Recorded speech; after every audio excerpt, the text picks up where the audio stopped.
Hi, I'm Chun-Lu. And I'm Sal, and this is our next make.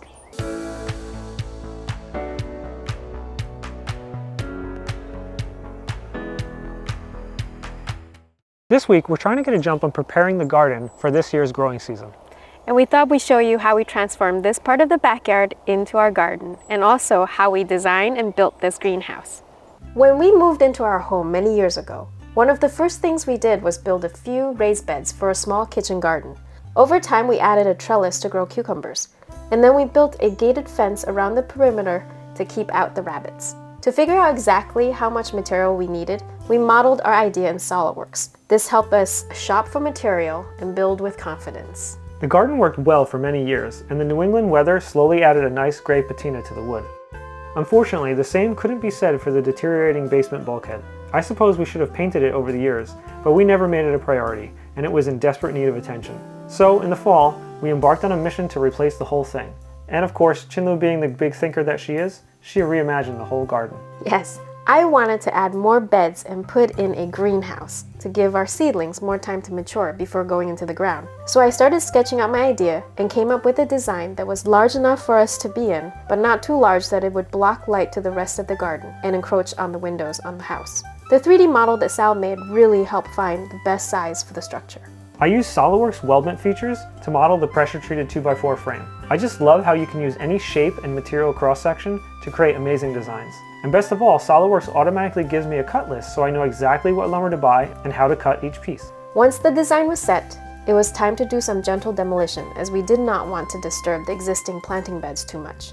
And we wanted to see if we could repurpose the old bulkhead material. Instead of sending the old bulkhead material to the landfill, we decided to repurpose it here to make a compost bin. We took an old pallet to use as a structure and screwed the plywood to the sides and the back to make the entire enclosure. We pre-cut the pressure-treated lumber and assembled the 3 walls on the garage floor.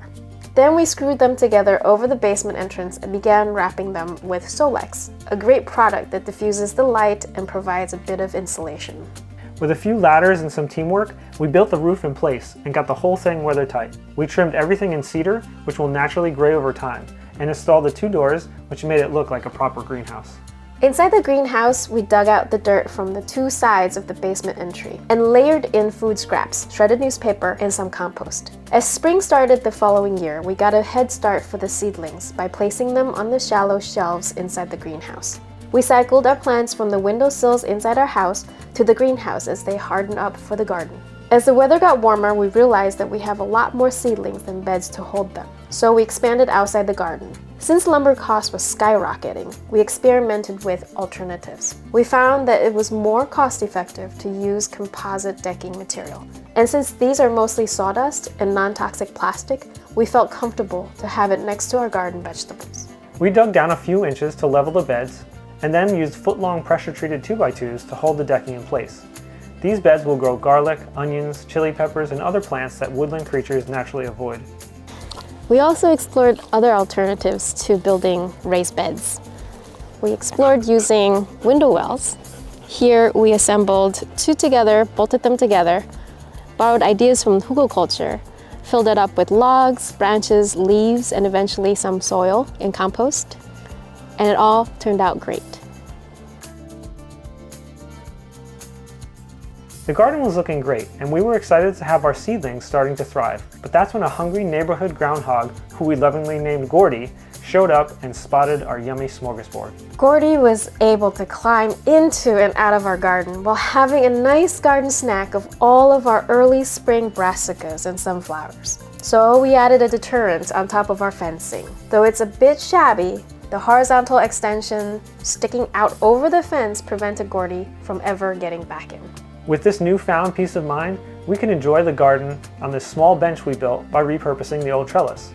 When summer is in full swing, it's a nice shady place to watch the plants grow. And keep an eye on the buzzing activity in and around the greenhouse. The mason bees just love the variety of things we have growing each year, and our dog loves to munch on an occasional cherry tomato. We hope you enjoyed watching our garden evolution.